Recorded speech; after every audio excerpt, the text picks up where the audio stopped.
What's up, everybody? It's Hank here with Break MMA. Very, very pumped about this guest.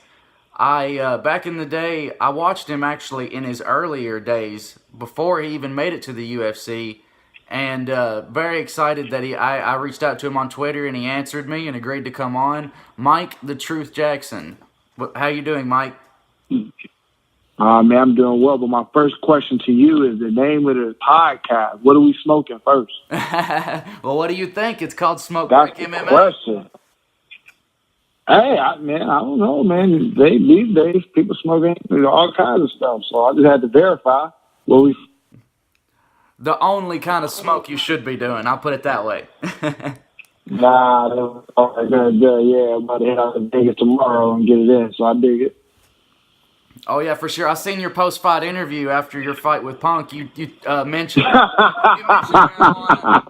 marijuana. Yeah.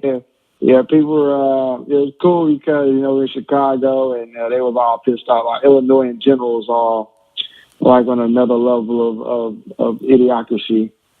So I had to give a little shout out while I was out there and talking to Joe. Oh yeah, weed is everywhere now. It's mainstream. You got the magazines, you got the TV shows. Weed is everywhere now. Oh, for sure, 100%, man. It's all it is just ignorance and misinformation that really brought us here. But hopefully we can climb out of this hole we're in.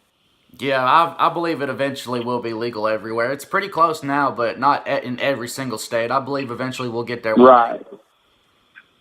One day. We'll see. Hopefully by next generation of politicians come through and we clear it up. Yeah, hopefully. Should be, the generation we're in now. But first thing we're going to jump into is that CM Punk fight. Now, Mike Jackson fought on UFC 225, I believe it was. Yeah, headlined by Yoel. Yeah, man. Headlined by Yoel Romero and Robert Whitaker. Hell of a card. Great fucking card. Tai Tuivasa and Andrei Arlovsky was on the card. That was just a good, fun card. And I believe Mike Jackson... Go ahead. No, I'm going to finish your thing. I believe Mike Jackson is one of the very few, if not the only person in UFC history to win and still get cut. Now, before we get into, what happened in the fight and all that, I loved your entrance. Let me stop you right there. That is false. That is not real. That is not true. I was not cut following the win. So no, I am not the first person to get cut after a win. I don't think anyone, to be honest with you, or maybe there has, I don't know. But I'm not in that boat. I'm still on the roster. I'm still on a contract. And despite what Uncle Dana said, in his emotional breakdown of an interview, it's not true. Yeah, that's what I will get into that too. I believe that Dana, for one, shouldn't have said that. And it's kind of, he is the boss. The buck kind of does start and stop with him. But at the same time, he has bosses. And if they sign you and they pay you, he can't stop that. Well, it's not even, to be honest with you, even though he made the claims that he said, I don't think he ever had any intentions of cutting me. And I think in the moment he was just, look, Dana White's an emotional guy. And in the moment, he's upset. His feelings are hurt. You have to understand, you have the president of a company who's, making all of this money off of this guy's name, right? And I went out there. See, I told people what was going to happen, right? I told people how this whole storyline was going to work out before any of us fought. I said, hypothetically, if Mickey Gall beats me, that's the best case scenario. He's going to go in there. He's going to get submitted. He's not going to take any damage, and that's going to be the end of it. That's, in essence, what happened. They wanted to give it a run back to try to milk some more money out of him. But even before, like I said, before the Gall fight, I told people, I was like, hey, if I fight this guy, I'm going to show he doesn't belong because I'm going in there to beat him up to the point where he doesn't want to do this anymore. So me going into the fight, I never really, I'll be honest with you, I wanted the first round. I wanted the knockout, right, in the first round. I hit him with some shots. I hit him with some hard shots. He never went down. I hurt him several times. He was rocked, but he never went to the canvas. And I'm an experienced fighter, and I know I'm not going to run up and get caught by Phil Brooks or CM Punk, right? So after he didn't go down in the first round, I was like, I'm going to go in here and prove a point that he doesn't belong. And when you look at the judges' scorecards, 30-26 across all three, got the 10-8 second round. I went out there and I showed that this guy didn't belong. So on Dana White's, his point of view, he can no longer make any money off of this guy. He made money off the first one because, like, yeah, got taken down, he got submitted. Let's try it again. You can't come back from the ass whooping that I put on Phil Brooks. You just can't. And it's not. I mean, it wasn't a disrespectful thing. I just had to show him his levels to the sport, and he found out on June 9th that he wasn't ready. I watched it live, and it was a bad fight. And you know, I'll just point blank ask you then: do you ever see yourself fighting in the UFC again?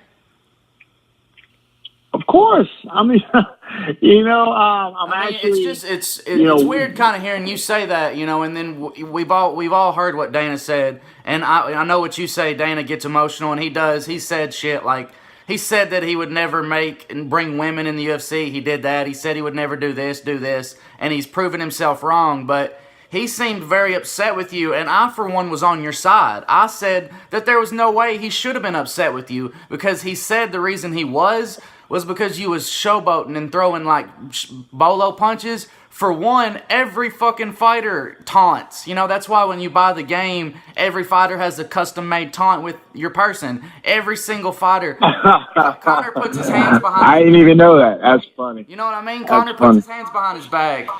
Jeremy Stevens tells you to come on. Nate Diaz points at you and flips you the bird. And he's not mad at none of them, but he wants to criticize you for looking away. He wasn't even really showboating. He was just kind of looking at your corner and punching him. Well, I think I wasn't showboating. But again, in the moment, I understand why he may have felt that way. But like I said, I mean, all of what he said, in the moment, like, right, well, when I found out about it at the time, like, I was taken back, like, yo, like, this is crazy. But after a few days, and I really got to give it more thought and understand where he was coming from, like, I get it. You know, I don't take anything of what he said personally. I don't lose any sleep over it or anything like that. You know, it is what it is. At the end of the day, it was me in that cage throwing these things, not him. So, like I said, Dana's he's going to beat Dana. So, yeah. But we move past that. He didn't exactly say you were fired. You know, like he didn't come out and say he's fired. He was just kind of like, I don't think we'll ever see him again or see CM Punk again. But what about, are you interested if Bellator called? Would you go to Bellator? Look, I'm a UFC fighter. I'm not interested in Bellator or anything they have to offer. I don't know Scott personally. I've met him a few times. He seems like a nice guy, but I have an issue with Bellator. I have an issue with some of their team members. And oh, we might have lost him for a second. Can you hear me? Yeah, I can hear you. Cut out just for a second. Oh, okay. Yeah, my pods went out. No, you know, I have some issues with them. And I just, you know, I don't see it ever happening, me competing for the organization. But like I said, I'm a contracted UFC fighter. But you know, that's who I'm with, and that's all that matters.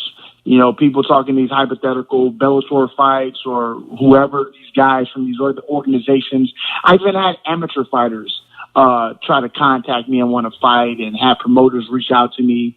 You know, it doesn't matter. Those guys, Bellator, you know, that's what it's about. It's about the UFC and that experience. And, you know, this is where I'm at, you know, and more than likely this is where I'm going to end my professional fighting career. I loved the entrance you did at 225, where you was eating it up, because you was just eating it up as you was coming out. I loved that entrance. Yeah, well, you know, that was me nom in their booze. I know. I loved it.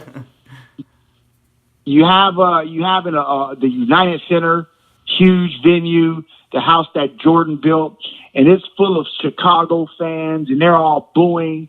And so the thing is like, look, man, the fans want to boo, they want to troll. That's cool, but they have to understand that I'm gonna give it right back.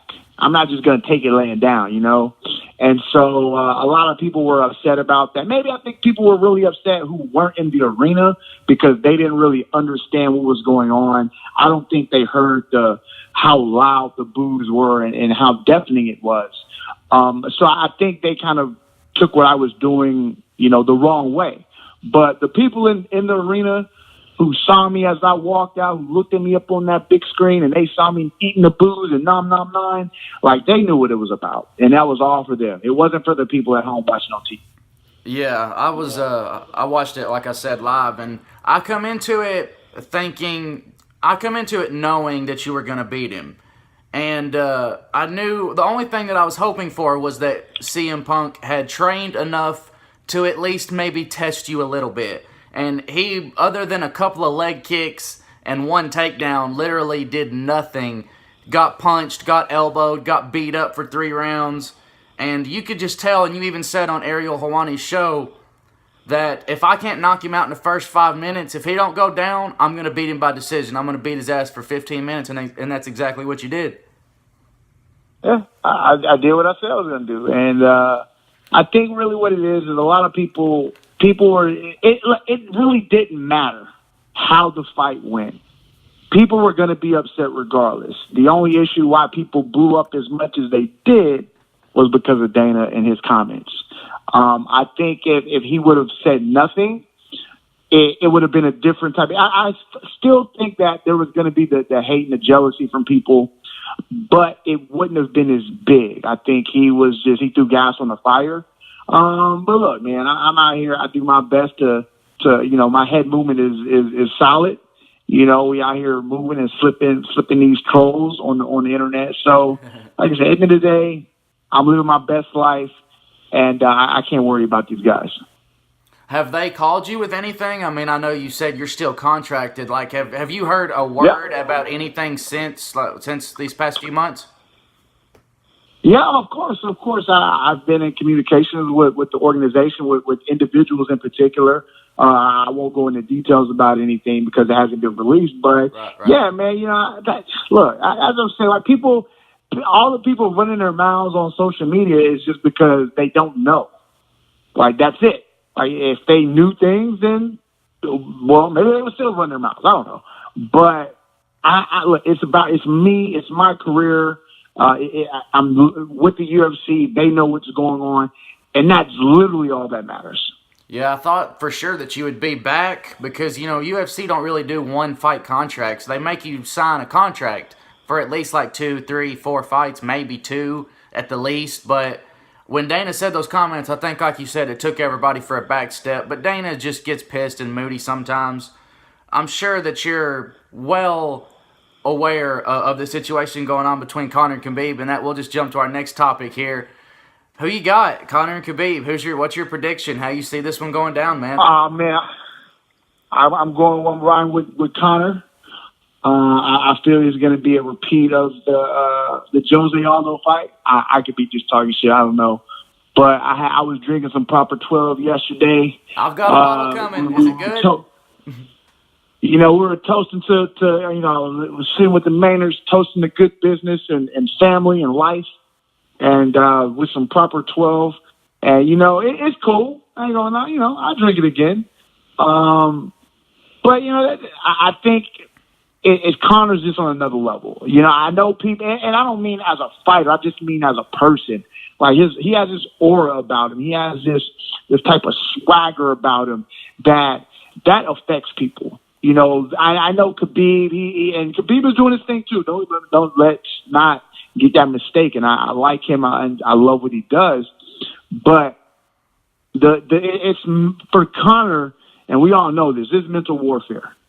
You know, and he comes out throwing everything. He's sending the whole artillery at you when it comes to that part of the game. And I just don't feel people are ready for it. They think they are, until it's time to go out there and be face to face.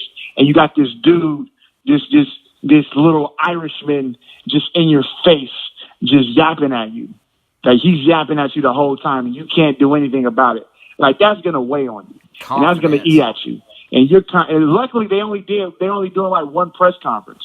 You know, if they would have did a tour, like with I want to say it was the Jose one or Nate, whatever it is, or whatever one they did like a huge tour. Khabib would have been broken a long time ago. Yeah, but fortunately they only had one, and even then he walked off the stage like he's not. That's not his thing. This is Conor's world, you know. And Conor's gonna go out here and he's gonna change. Like he changes the whole atmosphere. I'm flying out to Vegas tomorrow, and it's gonna be crazy. It's gonna be Irishmen everywhere.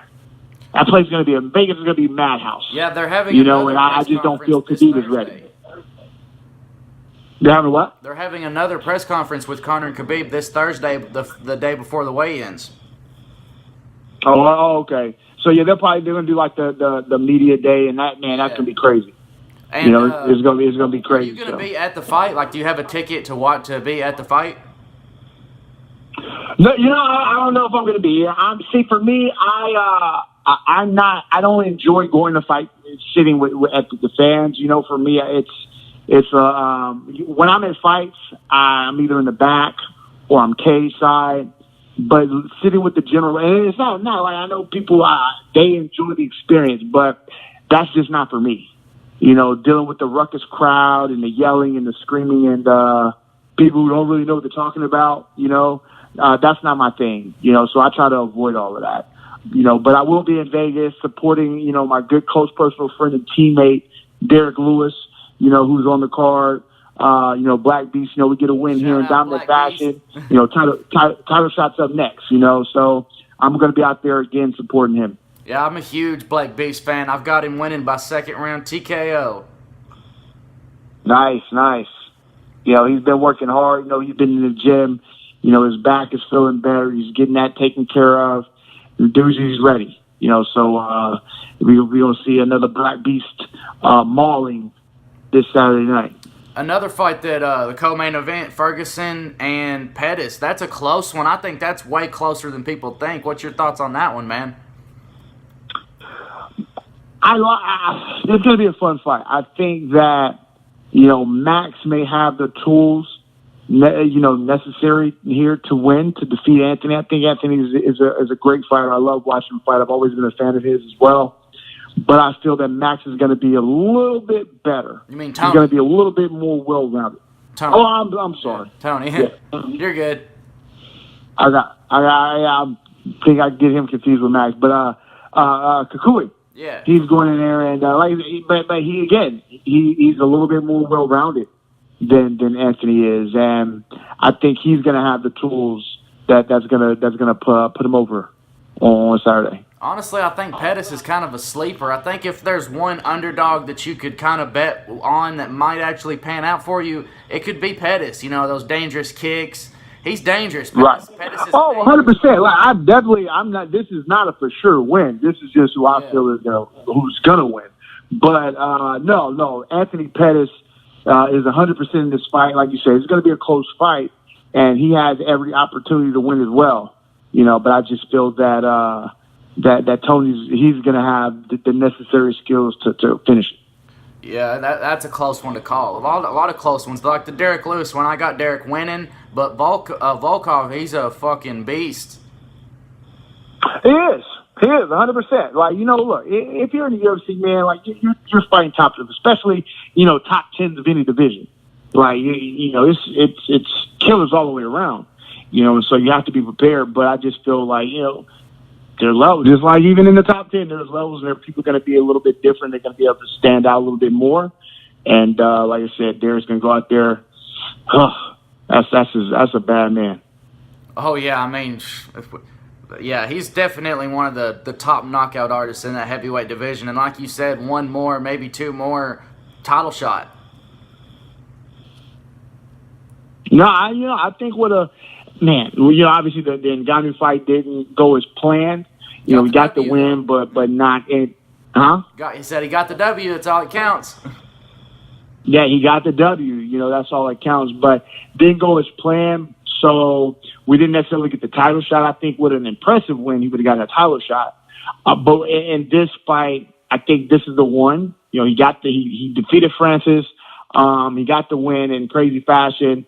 But this one, he goes out here, and I feel this is going to be a fighter. He's not, because again, Francis, he's a hitter, you know, and that's something you have to be concerned about. Yeah, well, any heavyweight, but Francis in particular, his size and his build and his power.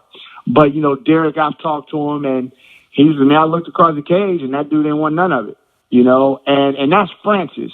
You know, you're going to have other guys who they're not going to want it as well, but they don't have that same punching power as Francis has. You know, so Derek isn't going to be real hesitant, you know, like a Francis Ngannou when he's going to go in there, and I think he's going to touch Volkov, and he's going to put him to sleep. Perfect segue into, speaking of heavyweights, are you following Deontay Wilder and Tyson Fury? I know of it. I haven't really been following closely. You know, I think this is going to be it's going to be a fun fight. I feel, you know, stylistically, it's going to be a great fight. You're going to see some action. You're going to see some fun. You know, Tyson Fury, he's going to come out here and he's just going to do what Tyson Fury does. You know, he's going to try to get in your face. He's going to do the mental warfare as well. He's not quite on Connor's level, you know, but he's going to go out there and try to get in Deontay's head as well. You know, but I don't think it's going to work. I feel Deontay is going to go out there and is going to sleep. Yeah, I actually got Fury in that one. Tyson's undefeated. I know Deontay's undefeated too, but Tyson Fury, he's so unorthodox and so big that it's going to be hard. It is. Deontay was losing that fight to Victor Ortiz, or not Ortiz. He was losing that fight to that Cuban guy until he got the knockout in the. I know what you're talking about. Until he got the knockout in that 10th round. I just think Fury's going to catch him, and I forgot to tell you my prediction, too, on Conor Khabib. We're just about split on every single one. I got Pettis, you got Ferguson. We agree on the Lewis one. We both got Derek Lewis. But I just don't see how Conor can win. And like you said, Conor is that guy. If there is one guy in MMA or any sport, football, basketball, anything, that can be doubted and doubted and doubted and still win, somehow find a way to win, it's Conor McGregor. He's done it time and time again. But I just don't see how he can get up. Khabib is just going to lay on him. Khabib is a decision fighter. You know, he's had a few submissions and had a few TKOs, but 80 to 90% decisions. I just don't see how Conor can get up off the ground. I'm telling you, he's not going to go. He's not going to take it to the ground. It's going to be fun to see. I'm telling you, he'll sleep with that left hand just like he slept Jose. Speaking of football, are you a football fan at all? Do you watch NFL or college football at all? Nah. I stopped watching football years ago. I stopped watching football. Let me see. I'll tell you when. Because I was a cheesehead growing up. I always watched the Packers. It was basically when Brett Favre retired. I was done. Well, I take it back. Let me rephrase. When he left the Packers is when I stopped watching. Yeah. Yeah, I watch football a lot, though. It's fun. It's nothing compares to MMA. What's your team? The Patriots. What's your team you like watching? I'm a Patriot fan. Okay. Tom Brady. Okay. How they doing this year? I know. Actually, yesterday I finally watched the Texans play, and they had a crazy come from behind. Or they were up a whole bunch. Then they did what Texans do currently is blow the lead, and then they ended up winning in overtime. But how are the Patriots doing? We're 2-2 right now, but we just got our wide receiver back, Julian Edelman. We got a few people out and a few people injured that are coming back that'll smooth things out a little bit. Okay. I live in Tennessee too, so I'm not a Tennessee Titans fan per se, but I watch them and I root for them, and they're actually 3-1 and doing great. Oh, nice. Okay, that's what's up. Yeah, I mean, I was going to talk to somebody yesterday about the Titans, and obviously, you know, the Titans came. They got the expansion team.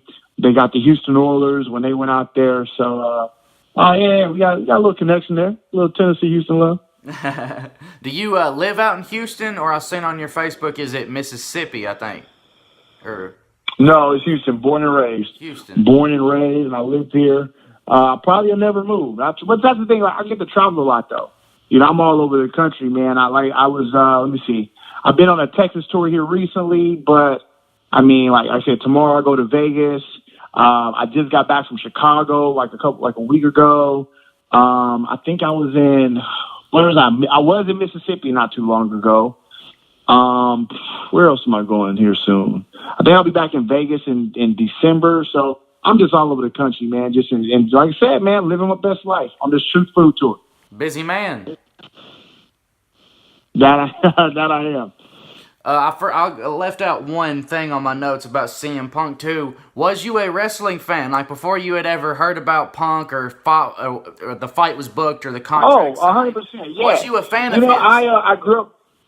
Well, no. So I got. So I really stopped watching wrestling. He was still in ECW. He hadn't. Well, maybe no. He hadn't made it to the WWE yet. You know, I was, and even then, I was still like, I'm a WWF guy, you know, as opposed to a WWE guy. Same. But no, I did watch the sport. You know, my favorite wrestler of all time is The Rock. You know, that was, you know, I grew up in the Attitude Era, but, you know, I started watching, you know, in the 80s. You know, I grew up an Ultimate Warrior fan, a Junkyard Dog fan, you know, so even Macho Man, you know, I like those guys. Old school WCW. But yeah, by the time his name blew up though, I kind of gravitated away from pro wrestling. Yeah, he was definitely a good wrestler. Not really so good at fighting, but good wrestler. You know, that's the thing, man. You have a guy who he put a lot of time. Like, he's a hard worker. He's a tough cat. You know, I respect the hustle. I respect what he did as a wrestler, but it's different. You know, he's not an athlete. He was an entertainer. He was a performer. And that's the difference between he and I. You know, I can do everything he does, but he can't do everything I can. You know, that fighting part is that's the difference. Yeah, we're not talking about like a Brock Lesnar who was a natural athlete to begin with before he got into WWE. Correct. Or some freak NFL running back who has lightning fast speed and lightning fast coordination and then jumps into MMA. He's really not a jacked guy. He's not built, you know, he doesn't have abs on top of abs and muscles on top of muscles. He's not really that athletic, and he's not the only thing he's got is a ton of fucking balls and a lot of heart, which can only get you so far in MMA. Correct. Well, man, before we get off here, what's next for Mike Jackson? Are we going to see you in the Octagon again soon? Do you think it's within the next year, maybe? Yeah, you know, I had something potentially come up. It was going to be in November, but right now we're letting our body fully recover. Look, nobody's going to be 100%. You know, I understand that, but I'm at the pinnacle of the sport. I'm at the top of the top. And I need to make sure that I'm at my most optimum, you know, and we're ready to go. And so we're taking a little time off. So hopefully we're going to get something at the beginning of 2019, which, I mean, really from what they offered me, I mean, it's just a few months, pushing it back a few months, you know, if I get it at the beginning. But if something comes a little bit later, you know, we're going to be ready. And that's what's important here is that when the time comes, once we get the call to Boogie, we're going to be ready. Yeah, like you said earlier, trolls online and people hating. The one thing that they can talk all the shit and they can say you beat up a wrestler, you beat up a WWE guy. The one thing they can't take away from you is that check, and they can't take away that you made that walk to that octagon and fucking fought. You know, they can't take that from you. 100%. 100%. You know, and like I said, that's all that matters. In the UFC, you know, and like you said, with the highest sport, you're not fighting him on a Fight Pass prelim or something. You're on a main event on the main card. Yeah. Yeah, and I know that rubs people the wrong way, but you know, look, that's not my fault. That's not my problem. You know, that's you and your own emotions and your feelings. You know, you have to worry about yourself and what's best for you. And just if you're a fan of the sport, be a fan of the sport. If you're a fan of the promotion, be a fan of the promotion. You know what I'm saying? And like I said, I told you, y'all want to watch a fight, go to the bathroom. Go to your concession stand if you're in the venue. Whatever. You know, don't watch it. But for the people to come out and shit on something that, you know, has nothing to do with them. It just tells you more about yourself than anything. Yeah, yeah. You should never hate on anybody for being successful. You should never, especially like you see MMA your boss, Dana. You see bosses and your journalists, and I interview fighters. I've had a lot of fighters on here, and I would never go online and say they're shit, they're garbage. I wish they'd get knocked the fuck out. I'd never do that because I might want to. Right. Yeah, I would never do that either. But apparently people they live by a different code. For sure. But I appreciate your time, man. I thank you so much. Sorry it took a second to get you, but I'm glad we actually got you down for a good interview. Oh, man, no problem, man. Things happen, so it is what it is. I'm about to go here and give me some food. I'm about to get it in. I got a Monday Night Football game waiting for me. I'll hit you up and might do you go, man. Do a return episode sometime. Oh, I'm down. Just hit me up. Let's do it. All right, man. I appreciate you so much, and I thank you for your time. No doubt, man. Have a good one. You too. Mike the Truth Jackson. That was a good interview. Took a minute to get him. I was trying to Skype him, how I normally Skype him to get him on here, and it wasn't fucking working. And then I tried to FaceTime him, and it wasn't fucking working. Then I tried to Facebook Live, and it wasn't fucking working. So then eventually we're just like, fuck it, we'll do a phone interview. So we just did a phone interview. I thought Dana had cut him. I thought Dana had cut him, and I told him I wasn't a fan to begin with, but then I turned into a fan. He's real. You got to real recognizes real, and bottom fucking line, real recognizes real. I'd like to thank everybody for watching. Shout out Monstars MMA. Shout out John Sloan MMA. You two are me, Smoke Break MMA. John Sloan MMA, Monstars MMA. Subscribe, tweet, watch, follow, Facebook, Instagram, Twitter, all those things. Great content, great interviews. I hope you guys enjoyed my interview with Mike the Truth Jackson. Peace.